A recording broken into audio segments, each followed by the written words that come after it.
ባንተ ላይ ታምናለችና። እቺ ነፍስ እምነት ያስፈልጋት ድጋፍ ያስፈልጋት ነበር። የምትንገዳገድ ነፍስ ነች። በመከራ የምትሄድ ነበር። ግን ሰላሟ ምንጩ ምንድነው? ባንተ ላይ ታምናለችና።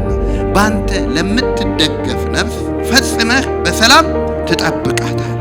ወደ እግዚአብሔር መንግስት ስትገባ አንዱ በቃ መታወቂያ በር ላይ የሚሰጥ ሰላም የመጣኸው ወደ እግዚአብሔር ሰላም መንግስት ስለሆነ ማለት ሁከት ወደ ሌለበት ማለት እና የእግዚአብሔር መንግስት መለያዋ ራሱ ሰላም ነው። የተጠራንበት የሰላም መንግስት ነው። እናንተ የገላትያ ሰዎች አዚም ያደረገባችሁ ማን? ክርስቶስ ኢየሱስ በፊታችሁ ተስሎ ማለት ምን ማለት? በቃ ጉልሁ ነገር ኢየሱስ ነበር በህይወታችሁ። የሚያረጉት የሚወጡት የሚገቡት ነገርን ቢያዩ የሚታገሱበት ጉልበታቸው ሁሉ ኢየሱስ ነበር። በኋላ ግን ዘወር አላቸዋል። አይኖቻቸውን ወደ ሌላ ነገር ማድረግ ጀመሩ። ሰላማችንን የሚያርቅብን አይኖቻችንን በችግሮቻችን ላይ ማድረጋችን፣ አይኖቻችንን በሚያስጨንቀን ነገር ላይ ማድረጋችን። ስለዚህ ሰላም የምንፈልግ ከሆነ የመጀመሪያው ነገራችን አእምሯችንን በእግዚአብሔር ላይ ማተኮር ነው።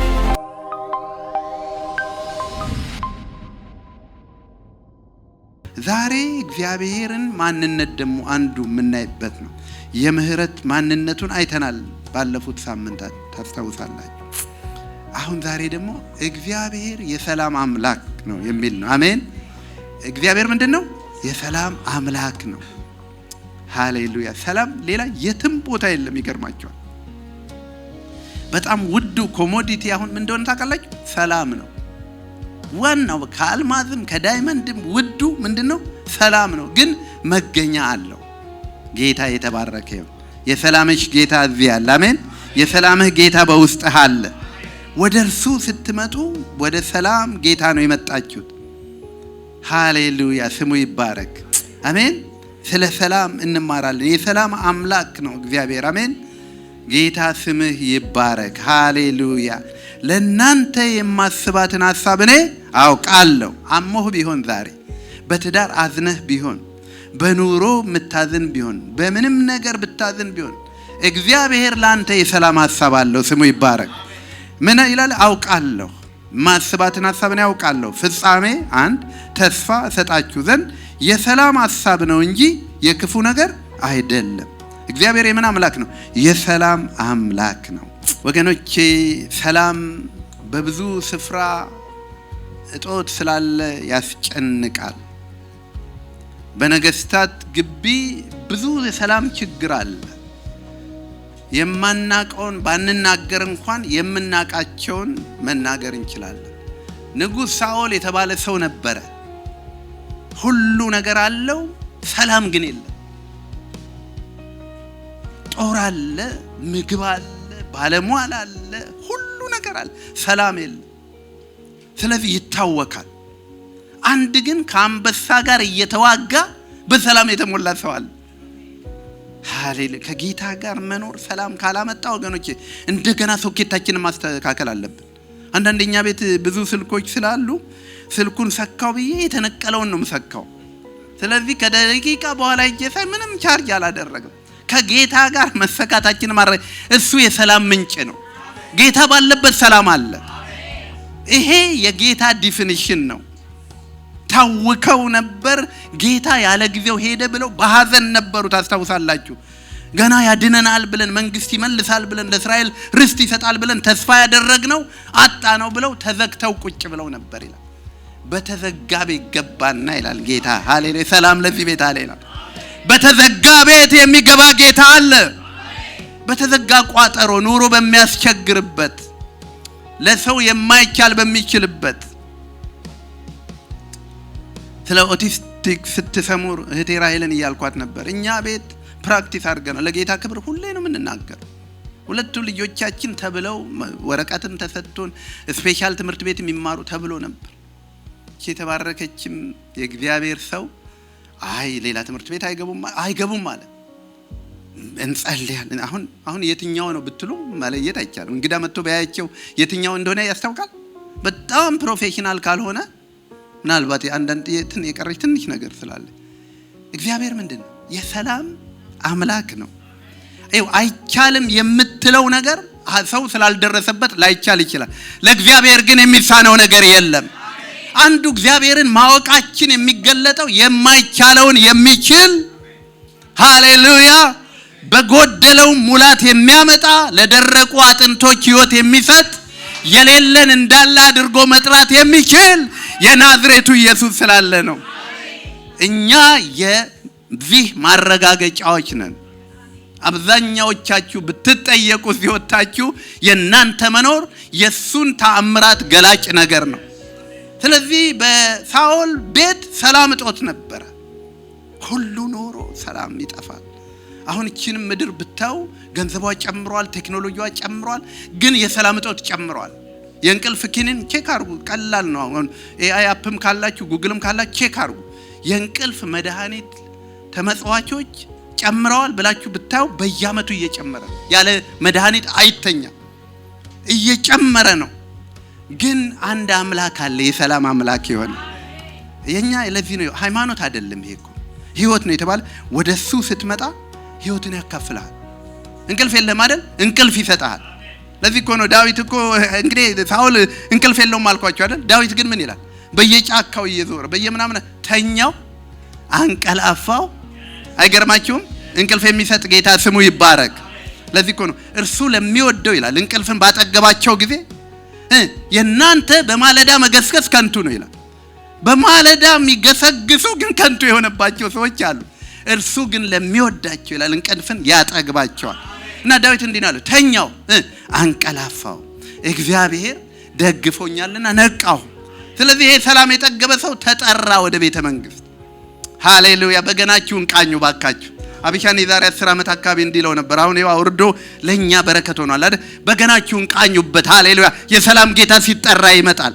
አምልኮ ማለት እኮ እንዲህ ለመታየት አይደለም። ስታመልክ የእግዚአብሔር ክብር ይመጣል፣ ከክብሩ ጋር ሰላም አለ ማለት ነው። እና ዳዊት መጣ በገናውን ይዞ። ሃሌሉያ ስሙ ይባረክ፣ ጌታ ይመስገን። ከዚህ በፊት አንድ ታሪክ የነገርኳችሁ ይመስለኛል። አንድ ታምረኛ ማሲንቆ ያለው ሰው የሚባልና በቅርብ አንድ ወዳጃችን እያካፈለን ነበርና አንድ ታምረኛ ማሲንቆ ያለው ሰው ላላ በቃ ሰው ችግር ከያዘው ማሲንቆን ይዞ ነው የሚሄደው እና ይታወቃል። ስለዚህ ማሲንቆን ይሄድና በቃ እና ብዙ ችግር ሳይኮሎጂካል ችግሮች ይፈታሉ። እንደዚህ ከተባላችሁ እኮ ታውቃላችሁ አይደል? አንዳንዴ የኢትዮጵያ ሐኪሞች መድኃኒት ከጨረሱ ውሃ እየቀዱ ያጠጡና ሰው ፈየ ድኛለሁ እያለ መሄድ ይቻላል። እና እቺ ማሲንቆ ብዙ ተጠቅሞ አንዴ ግን የሆነ ወንዝ ላይ ያቋርጡ ሲሉ ወንዝ ሙላት ደርሷልና ማለፍ አቃተው። ስለዚህ ረፍቼ ነበር ብሎ ማሲንቆ መዘየር ጀመረ። ማለት እንግዲህ በዛች ማሲንቆ ማይቆም ነገር የለም። ከዛም ቢያለው ብዙ ቆይቶ ሲመጣ አንድ ሰው ምን እያረክ ነው ሲል ታቀኝላ አውቃለሁ፣ እቺ ማሲንቆ ታሪካ ታውቃለሁ። ታዲያ ምን ነው ሲለው ይሄው በማሲንቆ እንኳን አልቆም አለኛል። ከዛ ያኛው ሰውዬ ምን አለው? አያ ገሌ አሁን እኮ ችግሩ አለ የሰማው ያለፈ ያልሰማው እየመጣ ስለሆነ ነው አልቆምልህ ያለው። የሰማው ያለፈ ያልሰማው እየመጣ ስለሆነ ነው አለ። ወገኖች ጌታን ግን ማይሰማው የለም። የዳዊት በገና ግን ለመሰላችሁ ሰላም ያመጣችሁ የናዝሬቱ ኢየሱስ ጋር ሁክ ስላረገች ነው። የሰላም አምላክ ጌታ አለ ልላችሁ ነው። ሁለተኛው ንጉስ ዳሪዮስ ነው። ንጉስ ዳሪዮስ የገነነ በ120 ምናምን ሀገር የሚገዛ አዋጅ ያወጣ ማለት ነው። ማንም ለአምላኩ ከዚህ በኋላ ጸሎት እንዳይጸለይ ብሎ አዋጅ ያወጣ ማለት ነው። ትንቢተ ዳንኤል ምዕራፍ 6 ላይ ታሪኳል። ከዛ አንድ ሰው ግን ነበረ የሰማይን አዋጅ የማይተላለፍ በምድራዊ አዋጅ የማይሽር ሰው ነበር። ዳንኤል የተባለ እንደ ልማዱ ይጸልይ ነበር ይላል።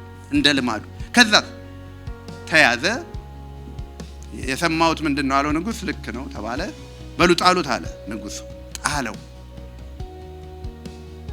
ንጉስ የጣለው እንቅልፍ አጥቶ ያድራል። መጽሐፍ ቅዱስ ላይ ይላል እንቅልፍ ከዓይኑ ፊት እምቢ አለችው ሰላምንም አጣ ይላል። እና ምን አደረገ? በማለዳ ሄደ እና ምን አለ? ዳንኤል ምንድነው ያለው ታስታውሳላችሁ? የምታመልከው አምላክ አድኖሃል። አምልኮ ይኸውልህ ህይወት ሲሆን ሌሎች ማወቅ አለባቸው። በስራ አንደርከቨር ሆነ በሌላ ቦታ አንደርከቨር ሆነ እዚህ ብቻ አይደለም። አምልኮ ህይወት ነው። 24 ሰዓት ነው አምልኮ። ስለዚህ ንጉሱ ራሱ እንኳን ያለው ይሄንን ነው ማለት በቃ የተለየ ሃይማኖት አይደል የምታመልከው። አዎ ንጉሱ ሺህ ዓመት ንገስ አለ። አያችሁ በአንበሳ ጉድጓድ ሰላም የሚሰጥ ጌታ አለ፣ በቤተ መንግስት ግን ሰላም የሚያጡ ሰዎች አሉ። ስለዚህ ሰላም በጣም በጣም ችግር የሆነበት ምድር ነው። የናዝሬቱ ኢየሱስ ግን ምን አለ? እኔ ለእናንተ የማስበውን ሐሳብ አውቃለሁ። ሐሳቡ ምንድነው? ሰላም። ሰላም ይሁንልህ በሉት። ከጎናችሁ ያለው ሰላም ይሁንልህ በሉት። የመለኮት ቪዥን ምንድነው? ጮክ ብላችሁ ንገሩኝ እስኪ። አልሰማዋችሁም? በደም ጮክ ብላችሁ። ኪንግደም አይደለም? የኪንግደም አንዱ መገለጫ ምንድነው? ሮሜ 14 እና 7 ምንድነው ይላል? የእግዚአብሔር መንግስት በሉልኝ ጽድቅና ሰላም በመንፈስ ቅዱስ የሆነ ደስታ ማለት ይሄ ሐሴት ማለት እንጂ ምን አይደለም፣ ምግብና መጠጥ አይደለም። ራሱ ወደዚህ ኪንግደም ስትመጡ ወደ እግዚአብሔር መንግስት ስትገባ አንዱ በቃ መታወቂያ በር ላይ የሚሰጥ ሰላም ነው። የመጣኸው ወደ እግዚአብሔር ሰላም መንግስት ስለሆነ ማለት ሁከት ወደ ሌለበት ማለት ነው። እና የእግዚአብሔር መንግስት መለያዋ ራሱ ሰላም ነው። የተጠራንበት የሰላም መንግስት ነው። ይሄ እግዚአብሔር ገና መግቢያው ላይ ነገረን። ታዲያ ለምን ሰላም የለም? በዚህ ሁሉ የተስፋ ቃል፣ በዚህ ሁሉ የእግዚአብሔር ምህረት ተከበን ለምንድን ነው ሰላም የምናጣው? ወገኖቼ አንደኛ ለሰላም የሰጠነው ዲፊኒሽን በመለየቱ ነው። ለሰላም የሰጠነው ዲፊኒሽን ሰላማችንን የምንፈልገው ከሌሎች ስፍራ ስለሆነ ነው። የሰላም መሰረቱ ኑሮ አይደለም፣ ጤና አይደለም፣ ተስፋ አይደለም፣ የምትኖርበት አገር አይደለም። ከሮንግ ቦታ ከፈለግነው ሮንግ ቦታ እናጣዋለን። አንድ ሰው በዚህ ዘመን አንድ መጽሐፍት ቤት ሄዶ ከሚስቱ ጋር ይጨቃጨቃልና የእግዚአብሔር ቃል ተገዢ ነው የሚለው ምናምን ነው እሱ ብዙ ጊዜ የሚለው፣ እሷም ደግሞ የምትጠቅሰው አለ። ያው እግዚአብሔር ቃል ውስጥ ሁለቱም ይጠቀሳል። ከዛ እንደው እንትን ሊላት መጽሐፍት ቤት መዞር ጀመረና መጽሐፍት ቤት ሄዶ ሻጩን ጠየቀው እና ሰሚት ቱ ዩር ዋይፍ የሚል እንደዚህ አይነት ርዕስ የሆነ ቶፒክ የት ነው የማገኘው አለው። ምን አልካለው? ያኛው ሰው እየደንግጠው ማለት ነው። በዚህ ዘመን እኮ የሚደነገጥበትም ደረጃ እየደረሰ ስለሆነ ነው። ግን የእግዚአብሔር ቃል ነውና ከዛ ሰውየው አሰባሰበና ምን እንዳለው ታውቃለህ? እዛ ፊክሽን ሰፈር ፈልገዋል። መጽሐፍት ቤት በእያንዳንዱ አይደል የሚከፋፈለው? የሳይንስ አለ ምን አለ አይደል? የልብ ወለድ ሰፈር ምናልባት ፈልገው የማይሆን ቦታ ከተፈለገ አይገኝም ልላችሁ ነው። ሰላም ያለው የት ነው? የናዝሬቱ ኢየሱስ ጋር ነው። የእግዚአብሔር ቃል እንደዚህ ይላል። ዮሐንስ 16:33 አውጡ እንዲህ ይላል፣ በኔ ሳላችሁ ሰላም እንዲሆንላችሁ ይሄን ተናግሬያችኋለሁ። በዓለም ሳላችሁ መከራ አለባችሁ፣ ነገር ግን አይዟችሁ እኔ ዓለምን አሸንፌዋለሁ። ሁለት ዋና ዋና ነገር ይናገራል። መኖሪያ የሆኑንን አንድ በዓለም ነው የምንኖረው፣ አንድ በክርስቶስ ነው የምንኖረው። መኖሪያ የዘላለም አምላክ እግዚአብሔር ነው። አንዱና ዋና መኖሪያችን እግዚአብሔር ነው። የትም ብንሄድ በእግዚአብሔር ውስጥ ነን ያለ ነው። ግን ዓለም ውስጥ ደግሞ ያለ መከራ አለ፣ ምንም የማይካድ ማለት ነው። በስጋ ውስጥ ማደር የሚያመጣው መከራ አለ፣ አንዳንዴ የምናልፍበት ማለት ነው። ጌታ ይሄን ያነሳና በኔ ግን ካላችሁ ሰላም ይሆንላችኋል። በመከራም ውስጥ ብታልፍ ሰላም ላንተ የተሰጠህ ነገር ነው። ዓለም አለች፣ መከራ አለ፣ እውነት ነው። የማትጠብቀው ነገር በህይወት ይደርሳል፣ እውነት ነው። ግን በኔ ሳላችሁ ወገኖች፣ ጌታ 3 ዓመት ተኩል ደቀ መዛሙርቱን ማስተማር የሞከረው ይሄንን። ጌታ የሰላም አምላክ ነው። ገና ኢሳይያስ 9:6 ላይ ከ700 ዓመት በፊት ጌታ ከመምጣቱ በፊት እንኳን ስለ እግዚአብሔር ተስፋ ቃል ሲነገር እነሆ ሕፃን ተወልዶልናል፣ ወንድ ልጅም ተሰጥቶናል፣ ስሙም ድንቅ መካር፣ የዘላለም አምላክ፣ የሰላም አለቃ፣ the prince of peace ይለዋል። ማለት በቃ አለቃው ነው የሰላም ጌታ። ያዘዋል። ከሌለ ሰላም ወደዚህ ቤት ግባ፣ ወደዚህ ህይወት ግባ። ወደኛ እንዲህ እኮ ነው ያደረገው እግዚአብሔር። ወደ እሱ ስንመጣ ሰላም ያጣህነ ሰላም የሰላም አለቃ ነው ይላል። ይሄ የሰላም አለቃ በደንብ ካወቅን እግዚአብሔር ሰላም የታዘዘልን ሰላም ነው። ሰላም ምንድን ነው ካልን አንደኛ የጥይትና የመከራ የረሃብ እጦት ብቻ አይደለም። ችግርን፣ መከራን፣ እሳትን፣ ስደትን፣ በሽታን፣ እስራትን፣ ግፍን ሁሉ የምንቋቋምበት ኃይል ነው ማለት ከነዚህ ነፃ የሆነ ነገር አለ። ሰላም ሲባል አሁን ያልኳችሁን አንዳንድ በዚህ ዘመን የሚባል አለ። ሰላም ማለት ምንም ነገር የሌለበት አይደል? ጌታ ነው ቅድም ያለው ያነበብኩላችሁ። ጌታ ራሱ በእኔ ሳላችሁ ምን አላችሁ? ሰላም እንዲሆንላችሁ። በዓለም ሳላችሁ ምን አለ? መከራ ይቻላል የምትሉ ከሆነ ከኛ ጋር ቅዳሜኑና ወንጌል መስክሩና ታዩታላችሁ። በትናንሽ ሰው ንቋችሁ ማያቅ፣ ሰው ሰድቧችሁ ማያቅ ከሆነ ራሳችሁን ለጌታ ስጡና ታዩታላችሁ። መከራ አለ፣ ግን በዛ መከራ ውስጥ የምትቋቋሙበት ሰላም ይሰጣችኋል። በሽታችሁን የምትቋቋሙበት፣ ታማችሁ የሚያጽናኗችሁን ሰዎች የምታጽናኑበት፣ አዝናችሁ መተው እናንተ ጋር ያጽናኑ ያሉትን የምታጽናኑበት ሰላም ይሰጣችኋል። ለምን? እኔ ከናንተ ጋር ከሆንኩ ሪጋርድለስ ማለት ነው። የምታልፍበት ህይወት ምንም ቢሆን እኔ ግን የሰላምህ ምንጭ ነኝ። ሃሌሉያ፣ ስምህ ይባረክ። ስለዚህ ሰላም የነዚህ እጦት አይደለም። በማንኛውም የህይወት ጎዳና ውስጥ የምትወጣበት አቅም ነው። ሰላም የክርስቶስ አቅም ነው። በማንኛውም የህይወት መስክ ስታልፍ ማለት ነው። ስለዚህ ምን ብናረግ ነው ይሄንን ሰላም እንደ እግዚአብሔር? አንድ 4 ነጥቦች እናገራለሁ።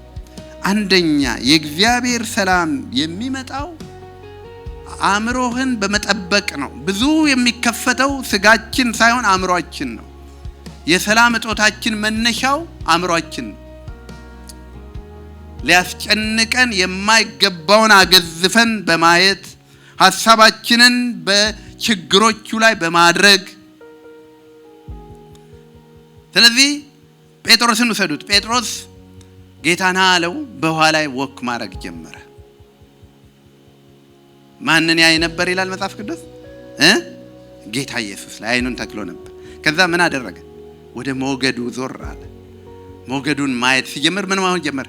መስጠም ጀመረ። በዚህ ዘመን ሰላም ያሳጣን እኔ እና አሁን እንደዚህ ስላችሁ የምናልፍባቸው ሁሌ ነገሮች አይጠፉም። ሁሌ 4 ልጅ ካለ 4 በረከትና 4 እንትን አለ። ምንም በቃ ዲፊኒሽኑ ራሱ ይሄ ነው። ስለዚህ ወይ 2 ብቻ ነው ያላችሁ ሲባል ልጆች አንደን 2 ችግር ብቻ ነው ያላቸው እንደማለት ነውና ምናልፍ ሁሌ ነው ያለው። የሚገርማችሁ ቤታችንን ለቆ አያውቅ። አሁን ራሱ አክቲቭ ነገር አለ ቤትና ግን ሰላም ማለት እነዚህ ችግሮች እጦት ማለት አይደለም። የሰላም አለቃ የሆነው ንጉሱን ተጠግቶ ወክ ማድረግ ነው። እሱ የሰላምህ ምንጭ መሆኑን የምታውቀው ሰላም ባልሆነ ጊዜ ሰላም ሲሰጥህ ነው። በረሃብ ቀን ሲመግብህ ነው። በጭንቅና በመከራ ሲደግፍህ ነው። ስለዚህ ግን አይኖቻችን ምን ላይ መሆን አለባቸው? ኢየሱስ ክርስቶስ ላይ። አሁን ግን ችግሮቻችን ላይ ነው የሚሆነው። ስለዚህ እኛ አሁን ብዙ ጊዜ ከዚህ ጋር ስንነጋገር አሁን ከችግሩ አይንሽን ዞር አድርጊና ኢየሱስ ላይ፣ የሰላሙ ጌታ ላይ። ገላትያ ምዕራፍ 3 ላይ ጳውሎስ እኮ ቢቸግረው ምናል እናንተ የገላትያ ሰዎች አዚም ያደረገባችሁ ማን ነው? ክርስቶስ ኢየሱስ በፊታችሁ ተስሎ ማለት ምን ማለት? በቃ ጉልሁ ነገር ኢየሱስ ነበር በህይወታቸው። የሚያረጉት፣ የሚወጡት፣ የሚገቡት ነገርን ቢያዩ የሚታገሱበት ጉልበታቸው ሁሉ ኢየሱስ ነበር። በኋላ ግን ዞር አላቸው አለ። አይኖቻቸውን ወደ ሌላ ነገር ማድረግ ጀመሩ። ሰላማችንን የሚያርቅብን አይኖቻችንን በችግሮቻችን ላይ ማድረጋችን፣ አይኖቻችንን በሚያስጨንቀን ነገር ላይ ማድረጋችን። ስለዚህ ሰላም የምንፈልግ ከሆነ የመጀመሪያው ነገራችን አእምሮአችንን በእግዚአብሔር ላይ ማተኮር ነው። ባንተ ላይ ታምናለችና ባንተ ለምትደገፍ ነፍስ ፈጽመህ በሰላም ትጠብቃታለህ። በምን ለምትል? ባንተ ላይ ታምናለችና። እቺ ነፍስ እምነት ያስፈልጋት፣ ድጋፍ ያስፈልጋት ነበር። የምትንገዳገድ ነፍስ ነች፣ በመከራ የምትሄድ ነበር። ግን ሰላሟ ምንጩ ምንድነው?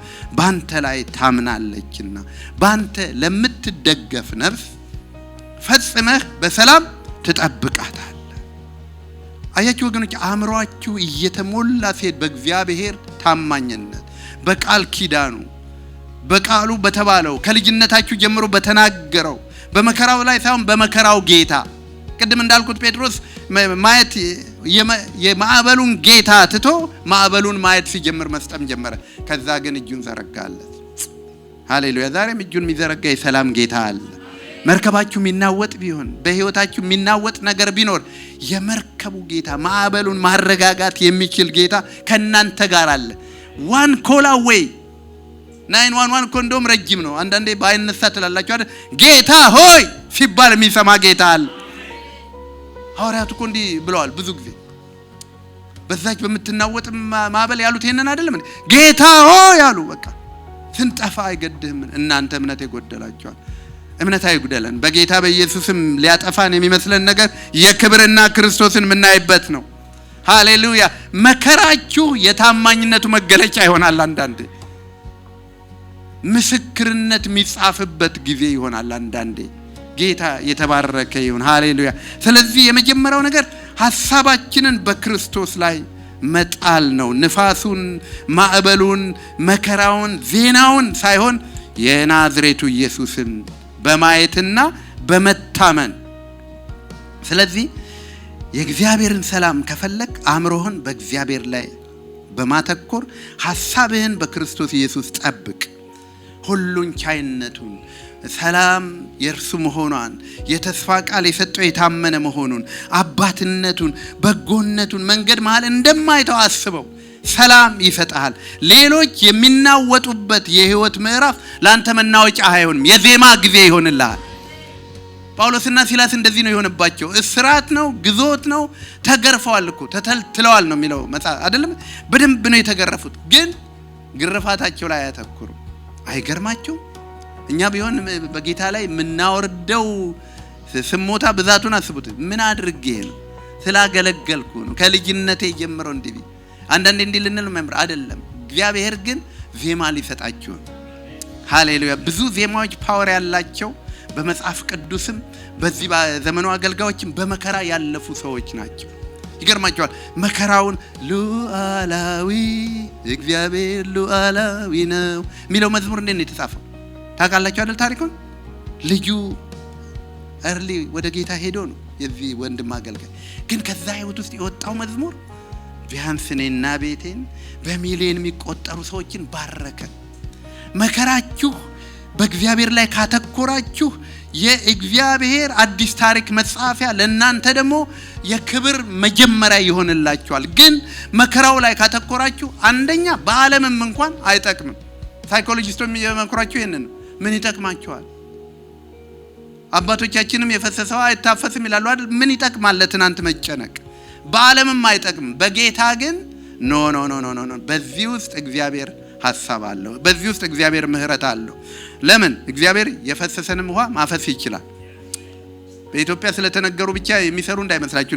ለጌታ የፈሰሰን ውሃ ማፈስ ይችላል። ሲያፍስ አይተናል።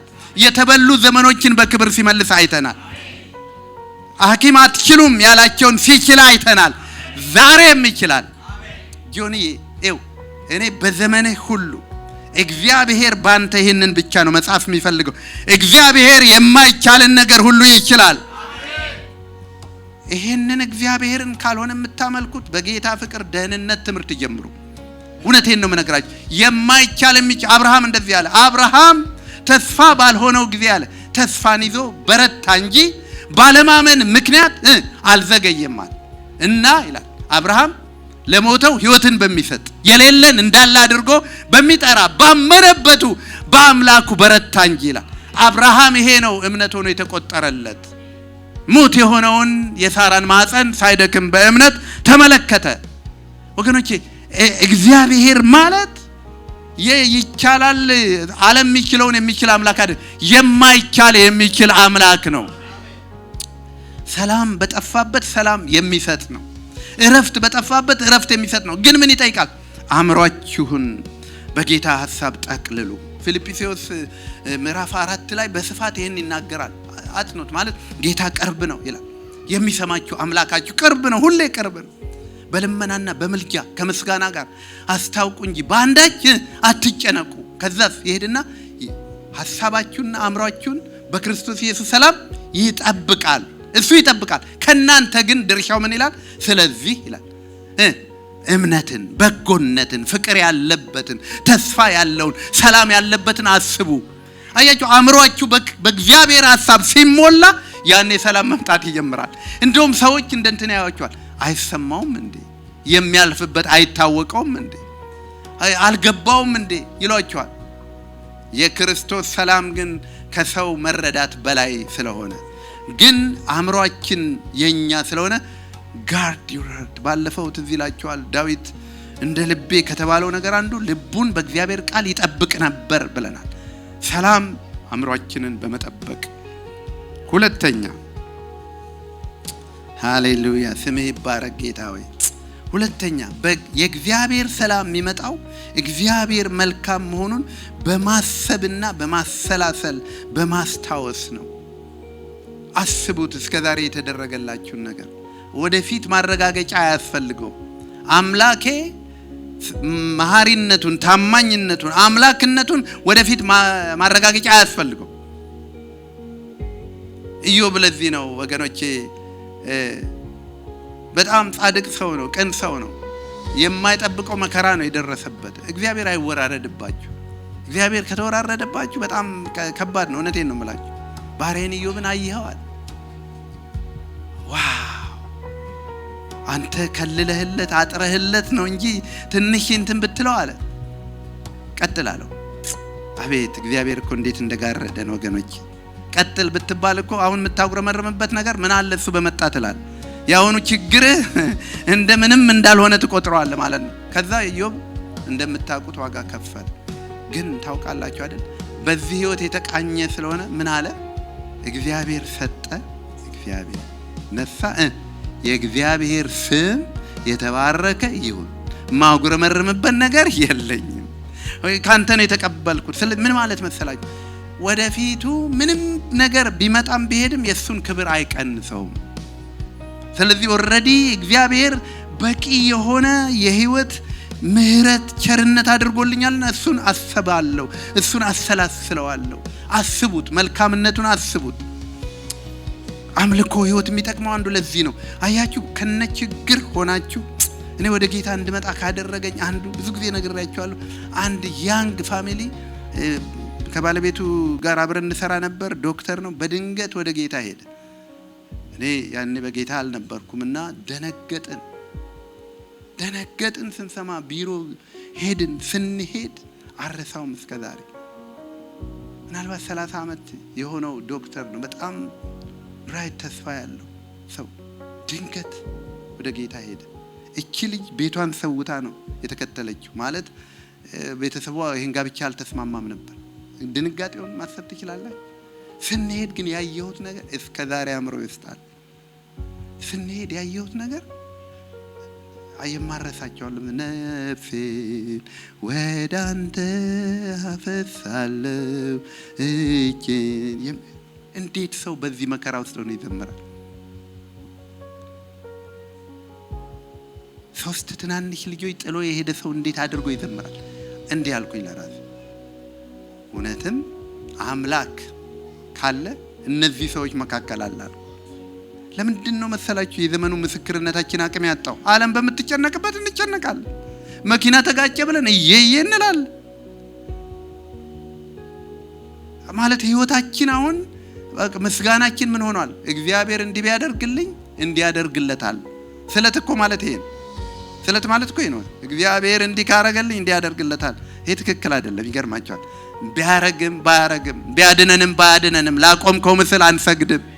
ክርስትና ዴፊኒሽኑ ይሄ ነበር። እና እነዛ ሰዎች ቤት ሄጄ ያየሁት በቃ ጸልይ ነበር እንዳልኳችሁ። በቃ መጸለይ ጀምሬ ነበር። አምላክ ካለ፣ ምክንያቱም እዚህም አምላክ አለ እዚህም አምላክ። አንዱ አምላክ መገለጫው እንደሆነ ታውቃለህ? ሰላምህ ነው። በስራ ቦታ ፊትህን አስረዝመህ ማን ያንተን ጌታ ይፈልገዋል? ና ወደ ጌታ እስኪ መጀመሪያ እንትን ይበል የተባሉ ብዙ ሰዎች አሉ።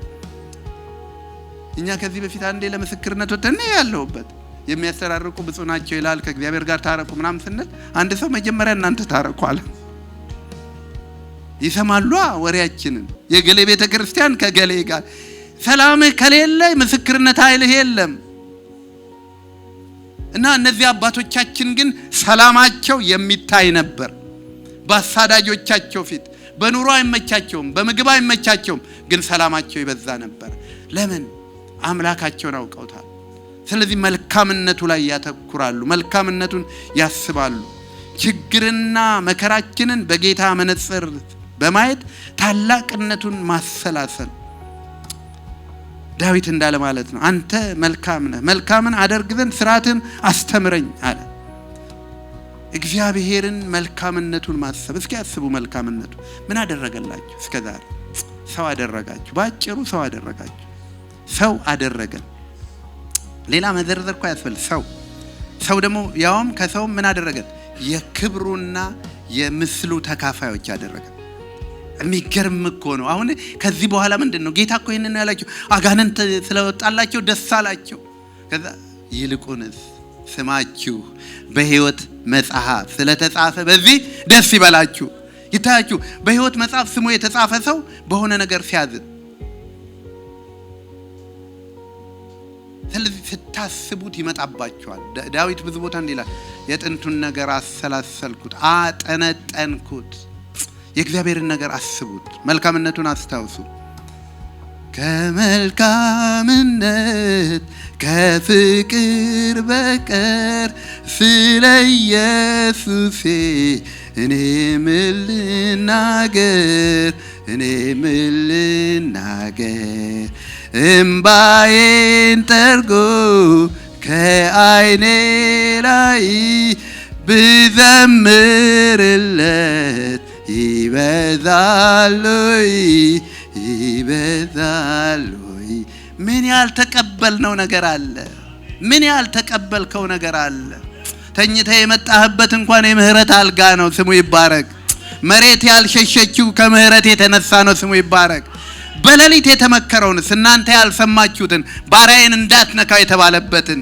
ለዚህ ነው መንግስተ ሰማያት እኮ የብዙ ምስጋና የሚሆነው ይሄም ተደርጎልኝ ነበር፣ በዚህም ቀን እንዲያምልጬ ነበር የምትሉት ነገር ብዛቱ ነተ ስትደርስ ሁሉ ነገር ሰላም ስለሆነ እንዳይመስልህ፣ ጌታ ስለከለከለ ነው። ጌታ እጆችን ይዞ ስላወጣ ነው፣ ስሙ ይባረክ። ብዙ መከራ ትሰማላችሁ አይደል? ልጆች ተደፈሩ፣ ልጆች ተነጠቁ፣ ልጆች እንዲያሉ። የኛዎቹ ለምንድን ነው የተጠበቁት? ምህረት ነው ይሄን ያደረገው፣ መልካምነቱ ነው ይሄን ያደረገው።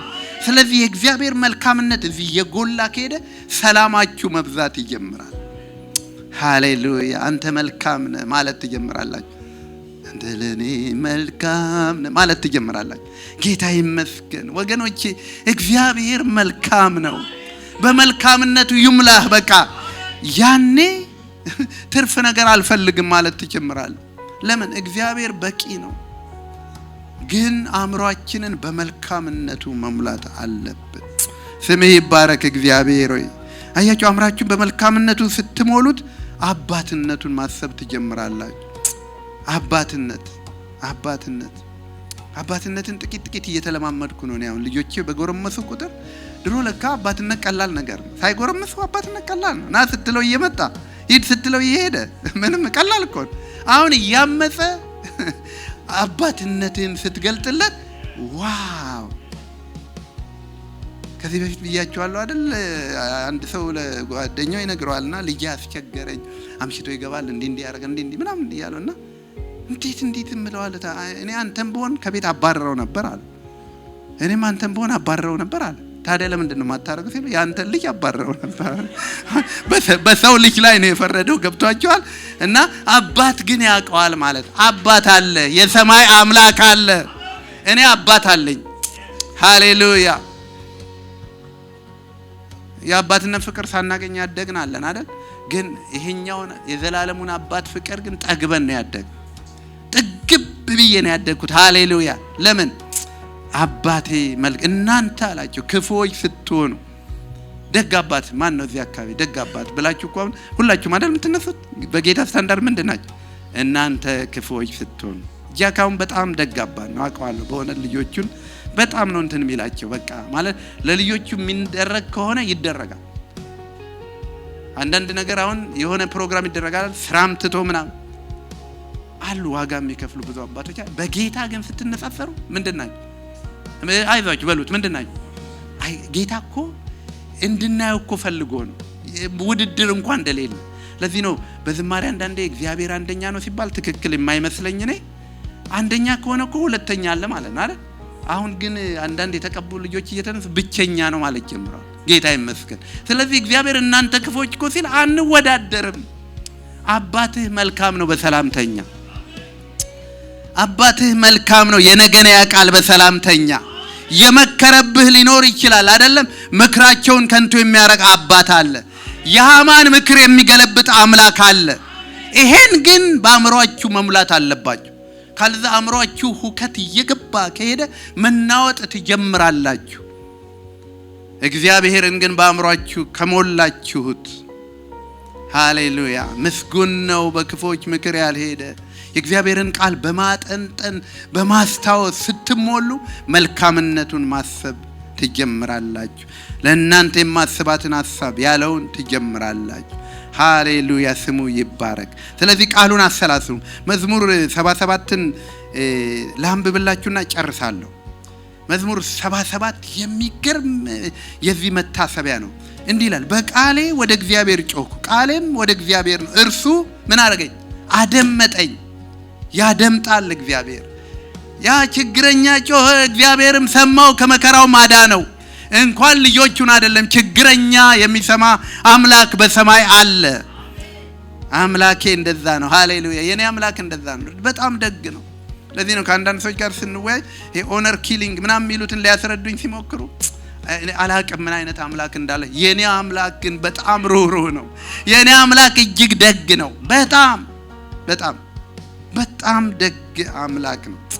ያታማኝ እግዚአብሔር ያ መልካም እግዚአብሔር ያ ደጉ እግዚአብሔር ያ ቸሩ እግዚአብሔር ታምርን ሰሪ እግዚአብሔር ታምርን ሰሪ እግዚአብሔር ሁሉን በጊዜው እግዚአብሔር ውብ አድርጎ ሰሪ እግዚአብሔር ያ መልካም እግዚአብሔር ያ ደጉ እግዚአብሔር ያ በጎ እግዚአብሔር ያ ቸሩ እግዚአብሔር ታሪክ ቀያሪ እግዚአብሔር ታምርን ሰሪ እግዚአብሔር ሁሉን በጊዜው።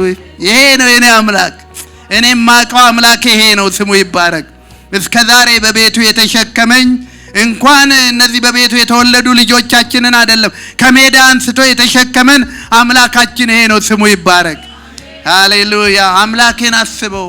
ያኔ ቸርነትና ምህረቱን ማሰብ ትጀምራለህ። ያኔ ሰላም እንደ ወንዝ ይሆንልሃል። የሚያስጨንቅ ገለል ገለል ማለት ይጀምራል። በቁስላችን ላይ ግን አይናችንን ከተከልን በፈውሱ ላይ እንዳንተክል እንሆናለን። በጨለማው ላይ አይናችንን ከተከልን የብርሃን ወገግታ ወደ ህይወታችን እንዳይመጣና ጠላት ደግሞ የሚያደርገው ይሄንን ህይወታችንን መቋጠር የሚፈልገው በዚህ ነው። በሆነ ነገር ያመጣና በዛ ርዕስ ላይ ይጠምደዋል። እናንተ በእግዚአብሔር ጸጋ መለስ ብላችሁ ግን አይ የማዕበሉን ጌታ ነው ማየው፣ ተራራውን ሳይሆን ተራራውን ደልዳላ ሜዳ ማድረግ የሚችል ጌታ ነው ማየው፣ የማይቻለውን ሳይሆን ሁሉን የሚያስችለውን ነው የማየው። ያኔ ሰላም እንደ ወንዝ በህይወት ይፈሳል። መከራህንም እንደሚያልፍ ወንዝ እግዚአብሔር ካንተ ያስወግደዋል።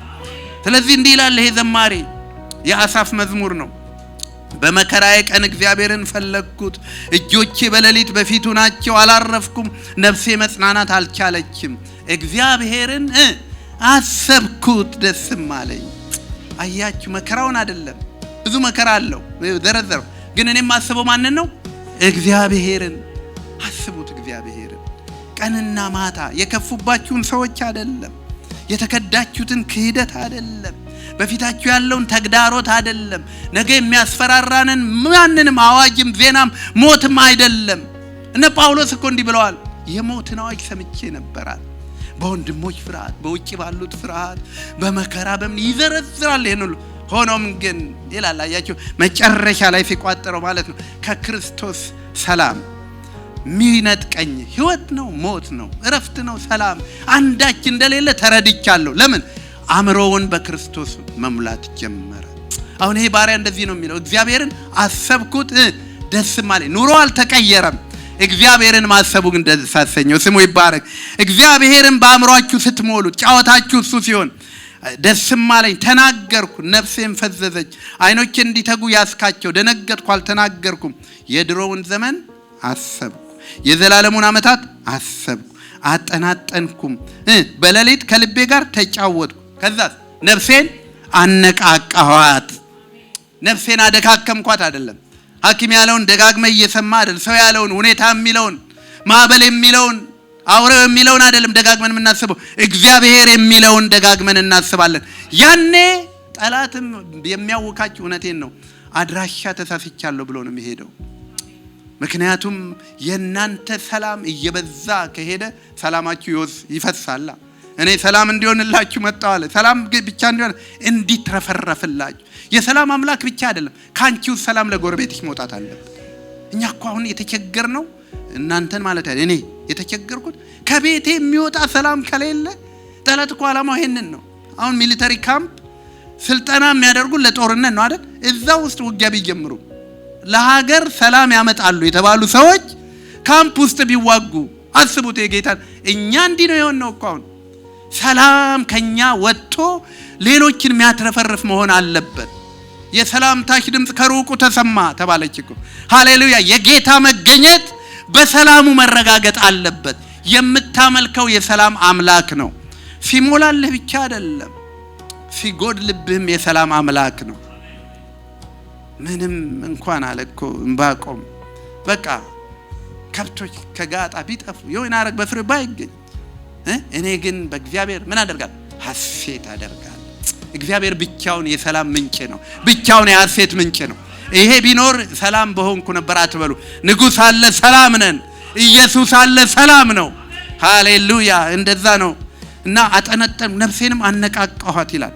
ቁጥር 11 ላይ ሄዱ እንዲህ ይላል፣ የእግዚአብሔርን ሥራ ምን ይላል ባካችሁ? አስታወስኩ፣ የቀደመውን ታምራትህን አስታውሳለሁና በምግባርህም ሁሉ እናገራለሁ፣ በሥራም እጫወታለሁ። ምን ማለት ነው? ዜናዬ፣ ጫወታዬ፣ ወሬ ያደረክልኝ ምህረት ነው። የጎደለብኝ ነገር አይደለም፣ ግን የተደረገልኝ ነው። በዚህ በእግዚአብሔር ፕሪንሲፕሉ ሰላም ይለቀቃል።